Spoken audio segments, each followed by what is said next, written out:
जैसे कि मैं अपनी हर वीडियो में कहता आया हूँ, मैन्युफैक्चरिंग की दुनिया तेजी से बदल रही है और मैनुअल मशीन्स का जमाना अब पीछे छूट चुका है। और आज की दुनिया हाई स्पीड और हाई प्रिसीशन सीएनसी मशीन के ऊपर चल रही है। आज के टाइम में मोबाइल फोन के टुच्चू टुच्चू पार्ट से लेके fighter jets, medical parts, automobile parts, हर जगह सीएनसी का रोल इतना बड़ा हो चुका है जिसकी कोई हद नहीं। और इसी बदलते जमाने को समझने के लिए आज हम बात करेंगे हमारी गाड़ियों में लगने वाले टॉप 5 ऐसे पार्ट्स की जो आज के टाइम में सीएनसी के बिना बनाना लगभग नामुमकिन हो चुका है। अगर आप ऑलरेडी सीएनसी मशीन फील्ड में हैं या फिर नए नए इस फील्ड में आना चाह रहे हैं तो आपको ये पता होना चाहिए कि आप जो मशीन सीख रहे हैं वो कितने क्रिटिकल कंपोनेंट्स बनाती है और उसकी वैल्यू रियल लाइफ मैन्युफैक्चरिंग में कितनी ज्यादा है। So let's start. सो सबसे पहले नंबर 5 पे आती है cam shaft. Cam shaft car engine में लगने वाली एक लंबी सिलेंड्रिकल शाफ्ट होती है जो इंजन के अंदर लगे हुए वॉल्व्स को कंट्रोल करती है।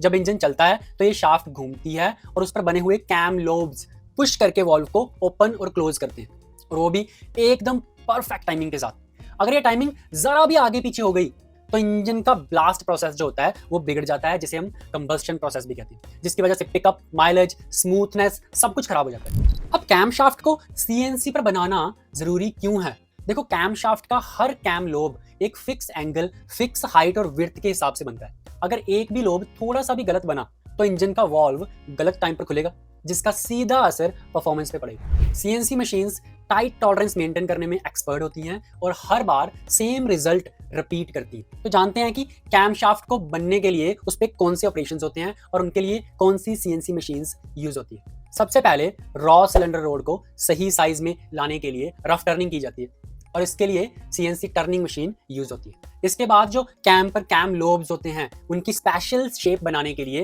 प्रोफाइल मिलिंग या कैम मिलिंग किया जाता है। इसके लिए यूज होती है high precision CNC milling machines, mostly 4 axis या 5 एक्सिस मशीन, ताकि एंगल और कर्व एक्यूरेटली बने। फिर आता है सबसे इंपॉर्टेंट स्टेज, ग्राइंडिंग, जिसमें लोब्स और जर्नल्स का सरफेस बिल्कुल स्मूथ और एग्जैक्ट साइज में लाया जाता है। इसके लिए यूज होती है सीएनसी कैम ग्राइंडिंग मशीन या सीएनसी सिलेंड्रिकल ग्राइंडिंग मशीन, जो माइक्रोन लेवल में एक्यूरेसी देती है। इसके अलावा अगर कैम शाफ्ट में ऑयल के लिए होल चाहिए तो ड्रिलिंग ऑपरेशन भी किया जाता है, जो सीएनसी ड्रिलिंग मशीन से किया जाता है। और लास्ट में फिनिशिंग टच देने के तौर पे कभी कभी चैम्फरिंग या ग्रूविंग भी की जाती है, जिसके लिए light CNC machining centre use किया जाता है, यानी कि वीएमसी वगैरह। नंबर 4 पे आता है सिलेंडर हेड, जिसका नाम आप में से काफी लोगों ने सुना होगा। सिलेंडर हेड इंजन ब्लॉक के बिल्कुल ऊपर बैठता है और यही वो हिस्सा होता है जहां से हवा और तेल आपस में मिक्स होकर कंबस्टन चैम्बर में जाते हैं और ब्लास्ट होने के बाद गैसेस बाहर निकल जाती है। इसके अंदर स्पार्क प्लग या इजेक्टर होता है, जो आपने डेफिनेटली सुना होगा, और वॉल्व भी इसी के अंदर ही लगे होते हैं। इसका डिजाइन काफी कॉम्प्लेक्स होता है क्योंकि इसमें बहुत सारे पोर्ट, कूलिंग चैनल और वॉल्व सीट्स बने होते हैं। देखो, सिलेंडर हेड बहुत ही ज्यादा high pressure and high temperature को झेलने के लिए बनाया जाता है। अगर उसके पोर्ट होल्स या सरफेस फ्लैटनेस थोड़ा भी बिगड़ा हुआ तो हेड गैस्केट फेल हो सकता है, कूलेंट लीक हो सकता है या इंजन में कंप्रेशन कम हो जाता है। इसके अलावा स्पार्क प्लग या इजेक्टर होल अगर एक्यूरेट पोजीशन पर नहीं हुआ तो कंबस्टन प्रोसेस में बहुत बड़ी दिक्कत आ सकती है। सीएनसी मशीन्स हर पोर्ट होल और सरफेस को माइक्रोन्स लेवल में एक्यूरेट बनाती है, और वो भी बार बार सेम एक्यूरेसी के साथ। इस वजह से सिलेंडर हेड का प्रोडक्शन मैनुअली या कन्वेंशनल मशीन से करना रिस्की और इनएफिशिएंट होता है। अब बात करते हैं कि सिलेंडर हेड को बनाने में कौन कौन से ऑपरेशंस होते हैं और उनके लिए कौन सी सीएनसी मशीन्स यूज होती है। सबसे पहले होता है फेस मिलिंग, जिसमें सिलेंडर हेड की बॉटम सरफेस को बिल्कुल फ्लैट किया जाता है ताकि वो इंजन ब्लॉक के साथ परफेक्ट सील बना सके। ये काम होता है सीएनसी मिलिंग मशीन से, मोस्टली हॉरिजॉन्टल या वर्टिकल मशीनिंग सेंटर यानी कि एचएमसी या वीएमसी। फिर आती है ड्रिलिंग, क्योंकि सिलेंडर हेड में बहुत सारे होल्स होते हैं, बोल्ट के लिए, स्पार्क प्लग, इजेक्टर के लिए और कूलेंट फ्लो के पैसेजेस के लिए। ये सब होल अल्ट्रा प्रिसाइज होने चाहिए और इनके एंगल्स भी एक्यूरेट होने चाहिए। इसलिए काम होता है सीएनसी ड्रिलिंग सेंटर या multi axis CNC machining centres पे, जैसे कि 4 एक्सिस वीएमसी या 5 एक्सिस वीएमसी। उनके बाद होती है टैपिंग, जिसमें थ्रेडेड होल्स बनाए जाते हैं बोल्ट्स के लिए ताकि हेड सिक्योर हो सके। फिर होता है रीमिंग या बोरिंग, जिससे वॉल्व, सीट और गाइड्स के होल हाई एक्यूरेसी के साथ बनाए जाते हैं। ये काम मोस्टली सीएनसी बोरिंग मशीन या हाई प्रिसीशन मशीनिंग सेंटर करती है। आखिर में कई जगह पे सरफेस ग्राइंडिंग भी होती है, जिसमें टाइट टॉलरेंसेस के लिए फाइनल फिनिशिंग दी जाती है, स्पेशली सीलिंग सरफेस पर।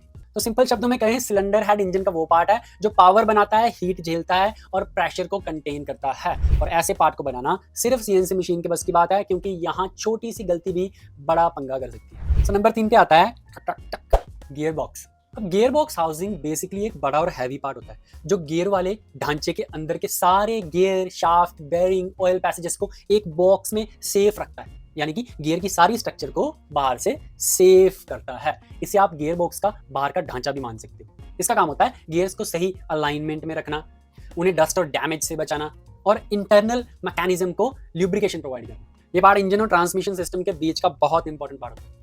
अब इसे बनाने के लिए सीएनसी ही क्यों चाहिए? देखिए, गियर बॉक्स हाउसिंग के अंदर जो भी गियर्स और शाफ्ट होते हैं उनकी अलाइनमेंट एकदम परफेक्ट होनी चाहिए। अगर एक बोर थोड़ा सा भी लेफ्ट राइट हो गया या सेंटर लाइन मिस अलाइन हो गई तो गियर प्रॉपर्ली मैश नहीं करते, गियर फंसते हैं, जिससे नॉइज बढ़ जाती है, फ्रिक्शन ज्यादा होता है, गियर खराब भी हो जाते हैं। स्पेशली बेयरिंग को फिट करने वाले होल भी एकदम सर्कुलर और टाइट टॉलरेंस में होने चाहिए, क्योंकि गाड़ियों में वाइब्रेशंस बहुत बढ़ जाती हैं, फेलियर्स के ज्यादा चांसेस हो जाते हैं। और ऐसा प्रिसीशन सिर्फ सीएनसी मशीन ही दे सकती है, जहां हर बोर, सरफेस और होल एग्जैक्ट डायमेंशन और पोजीशन पर बनाया जा सकता है। और गियर बॉक्स हाउसिंग का साइज बड़ा और कॉम्प्लेक्स होता है, जिसमें मल्टी सरफेस मशीनिंग की जरूरत होती है, जो सिर्फ multi axis CNC machining centre ही हैंडल कर सकती है। तो इस पे सबसे पहले होती है फेसिंग और सरफेस मिलिंग, जिसमें गियर बॉक्स हाउसिंग के कॉन्टैक्ट सरफेस को बिल्कुल फ्लैट और स्मूथ बनाया जाता है। ये काम होता है सीएनसी मिलिंग मशीन या वर्टिकल सेंटर पे, मींस एचएमसी पे या वीएमसी पे। फिर आता है ड्रिलिंग और टैपिंग, जिसमें बोल्ट के लिए होल और थ्रेड्स बनाए जाते हैं ताकि गियर बॉक्स को इंजन या चैसी के साथ जोड़ा जा सके। ये काम होता है सीएनसी ड्रिलिंग मशीन का या फिर मल्टी एक्सिस मशीनिंग सेंटर का। एचएमसी या वीएमसी पे भी ये ऑपरेशन किया जाता है जब उसकी फेसिंग हो रही होती है, तो डिपेंड करता है प्रोसेस टू प्रोसेस। इसके बाद आती है बोरिंग और रिमिंग, स्पेशली उन जगहों पर जहां बेयरिंग या शाफ्ट फिट होने होते हैं। इन स्पॉट्स पे माइक्रोन लेवल का टॉलरेंस मेंटेन करना पड़ता है, इसलिए यूज होती है सीएनसी हॉरिजॉन्टल बोरिंग मशीन या सीएनसी प्रिसीशन बोरिंग हेड। देख रहे हो कितनी तरह की सीएनसी मशीन होती है, सिर्फ टर्निंग और वीएमसी पे नहीं अटकना, बहुत तरह की सीएनसी मशीन होती है। और कई बार सिलेंड्रिकल बोर्स और स्लॉट्स को परफेक्टली अलाइन करने के लिए लाइन बोरिंग भी करना पड़ता है, जो हाउसिंग के अंदर मल्टीपल बोर्स के बीच सेंटर लाइन मेंटेन करता है। और लास्ट स्टेप होता है डीबरिंग एंड चैम्फरिंग, जिससे शार्प एजेस हटाई जाती है। आजकल ये भी सीएनसी मशीन भी होती है ताकि पार्ट असेंबली के टाइम पे डैमेज ना हो। तो सिंपल भाषा में गियर बॉक्स हाउसिंग कार के अंदर वो इंपॉर्टेंट पार्ट होता है जो सारे गियर्स को एक फ्रेम में अच्छी तरह से पकड़ के रखता है, और उसकी एक्यूरेसी ही गियर बॉक्स को स्मूथ और स्ट्रांग बनाती है। और ये काम सिर्फ सीएनसी मशीन ही कर सकती है। आगे बढ़ने से पहले मैं आपको एक छोटी सी बात बताना चाहता हूँ। अगर आप ये वीडियो यहाँ तक देख चुके हो तो इसका मतलब साफ है कि आप या तो ऑलरेडी सीएनसी फील्ड में काम कर रहे हो या फिर इस फील्ड में आने की स्ट्रांग इच्छा रखते हो, और ये बात बहुत जरूरी है। मैं खुद भी इसी जर्नी से निकला हूँ। मैंने अपना सफर एक सीएनसी ऑपरेटर के तौर पर शुरू किया था, और आज पिछले 13 सालों से मैं अलग अलग तरह की कॉम्प्लेक्स सीएनसी मशीन्स, कंट्रोलर्स और सॉफ्टवेयर्स पर काम कर चुका हूं। मैं फिलहाल एक एप्लीकेशन इंजीनियर हूं और अब तक 50 से ज़्यादा इंडस्ट्रीज और 10 से भी ज़्यादा स्टेट्स में लोगों को सीएनसी ट्रेनिंग दे चुका हूं। अब अगर आप भी सीएनसी मशीन को बेसिक से लेकर एडवांस लेवल तक सीरियसली सीखना चाहते हो तो मैंने एक ऑनलाइन सीएनसी टर्निंग कोर्स तैयार किया है, जो ऑलरेडी मेरी वेबसाइट www.macweather.com पर लॉन्च हो चुका है। मैंने इस कोर्स को इस तरह से डिज़ाइन किया है कि आपकी क्वालिफिकेशन कुछ भी हो, चाहे आप 10th पास हो, 12th, ITI डिप्लोमा, बीटेक, आप फिर भी आराम से इस कोर्स को समझ सकते हैं और सीख सकते हैं। इसमें आपको सीएनसी टर्निंग मशीन की पूरी जानकारी दी गई है, बेसिक से लेके एडवांस कॉन्सेप्ट तक। और सबसे बड़ी बात, ये एक प्री रिकॉर्डेड ऑनलाइन कोर्स है, यानी आप इसे कभी भी कहीं से भी एक्सेस कर सकते हैं। एक बार खरीदने के बाद ये कोर्स आपके पास लाइफ टाइम के लिए रहेगा, और फ्यूचर में जो भी नई क्लासेस और अपडेट जुड़ेंगे वो भी आपको बिल्कुल फ्री में मिलते रहेंगे। तो चाहे आप ऑलरेडी सीएनसी फील्ड में काम कर रहे हो या अभी स्टूडेंट हो, आज ही मेरी वेबसाइट www.macweather.com पर जाएं और इस कोर्स को जरूर चेक करें। आप चाहें तो मुझे सीधा इस नंबर पे व्हाट्सएप मैसेज भी कर सकते हैं। अगर आपको इस फील्ड में सच में ग्रो करना है और अपना लेवल बढ़ाना है तो ये कोर्स आपके लिए एक सॉलिड शुरुआत हो सकती है।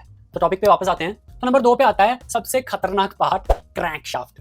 तो आप में से अगर किसी ने क्रैंक शाफ्ट का नाम नहीं सुना है तो क्रैंक शाफ्ट एक बहुत भारी और सॉलिड शाफ्ट होता है जो इंजन के अंदर पिस्टन की अप एंड डाउन मूवमेंट को रोटरी में बदलता है। मतलब जब पिस्टन ब्लास्ट के बाद नीचे आता है तो क्रैंक उसे घुमा देता है, और यही घूमना मेनली फिर गाड़ियों के टायर्स को घुमाता है और गाड़ी चलती है।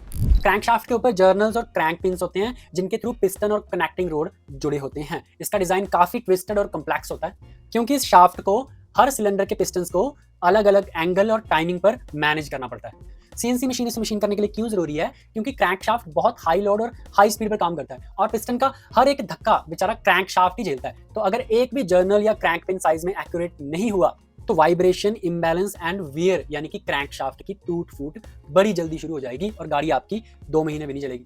क्रैंक शाफ्ट का बैलेंस मेंटेन करना सबसे क्रिटिकल होता है, और उसके लिए सीएनसी मशीन ही यूज करनी पड़ती है।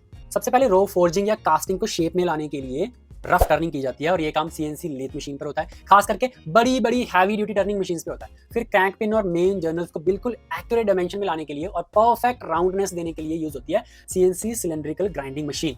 क्योंकि ये एरिया हाई स्पीड पे रोटेट करता है, तो उनका परफेक्टली सर्कुलर होना, स्मूथ होना बहुत जरूरी है। उसके बाद आती है crank pin journal offset machining, जो बड़ा टेढ़ा प्रोसेस है जिसमें शाफ्ट को सेंटर से हटकर मशीन किया जाता है। ये specially CNC crank shaft machining machine या मल्टी एक्सिस लेथ से होता है।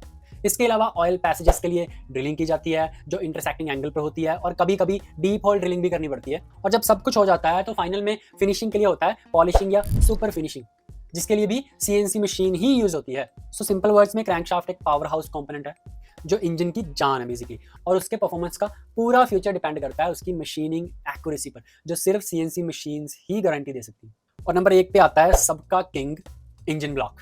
जिनको नहीं पता उनको मैं बता दूं, इंजन ब्लॉक एक सॉलिड मेटल का स्ट्रक्चर होता है, यूजुअली कास्ट आयरन या एल्यूमिनियम का, जिसमें इंजन के सिलेंडर्स बने होते हैं जहां पिस्टन मूव करते हैं। इसी ब्लॉक में crank shaft, cam shaft, coolant passages, oil galleries और कई चीजें फिक्स होती हैं। ये पूरा कंपोनेंट इंजन के रीढ़ की हड्डी है बेसिकली। अगर आप इंजन को एक बिल्डिंग माने तो ब्लॉक उसका फाउंडेशन होता है, यानी कि नींव, और अगर फाउंडेशन स्ट्रॉन्ग और एक्यूरेट नहीं हुआ तो पूरी बिल्डिंग हिल जाएगी। तो डेफिनेटली अगर बाकी पार्ट सीएनसी मशीन पे मशीन किए हैं तो इंजन ब्लॉक तो सीएनसी पे ही बनाना पड़ेगा। इंजन ब्लॉक का काम सिर्फ चीजें होल्ड करना नहीं होता, बल्कि ये इंजन के अंदर हाई प्रेशर और हाई टेम्परेचर को भी हैंडल करता है। अगर सिलेंडर्स परफेक्टली राउंड नहीं हुए तो पिस्टन जाम हो सकता है या लीकेज हो सकती है।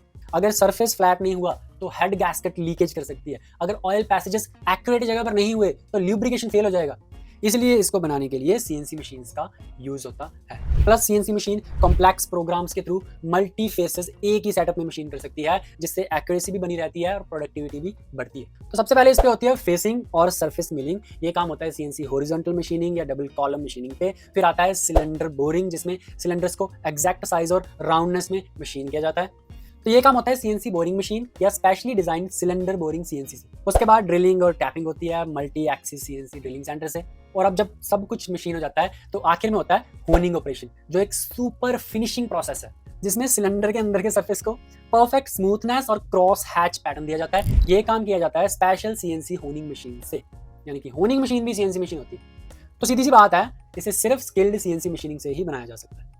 ऐसी लाखों सीएनसी पार्ट्स हैं बेसिकली जो सीएनसी मशीन्स के बिना बनाने कोई आज के टाइम में सोच भी नहीं सकता, और ये पार्ट्स डे बाय डे बढ़ते जा रहे हैं। इसलिए सीएनसी की रिक्वायरमेंट एंड इंडस्ट्री बहुत तेजी से बढ़ रही है। और मैं एक बार फिर से बताना चाहता हूँ, अगर आप अभी अभी सीएनसी मशीन में आए हैं और इस इंडस्ट्री में टॉप लेवल तक पहुंचने का सपना रखते हैं तो मेरा कोर्स आपके लिए परफेक्ट है। मैंने इस कोर्स को ऐसे डिजाइन किया है कि मैं आपके फंडामेंटल्स को इतना स्ट्रॉन्ग बना दूंगा कि आगे चलकर कोई भी मशीन आपको मुश्किल नहीं लगी, चाहे वो 2 एक्सिस टर्निंग मशीन हो या 5 एक्सिस मल्टीटास्किंग सेंटर हो। अगर बेसिक स्ट्रॉन्ग है ना तो सब आसान हो जाता है। और रही बात कॉन्फिडेंस की, तो मैं गारंटी के साथ कह सकता हूँ, अगर आपने कोर्स अच्छे से कर लिया तो कोई भी आपको टर्निंग मशीन में चैलेंज नहीं कर सकता। तो मेरी वेबसाइट www.macweather.com पर जाएं और कोर्स को जरूर चेक करें। ये आपका पहला कदम हो सकता है उस ऊंचाई की तरफ जहां आप जाना चाहते हैं। बाकी मैं आपसे मिलूंगा अगली वीडियो में किसी और इंटरेस्टिंग मैकेनिकल टॉपिक के साथ। तब तक के लिए take care and happy machining.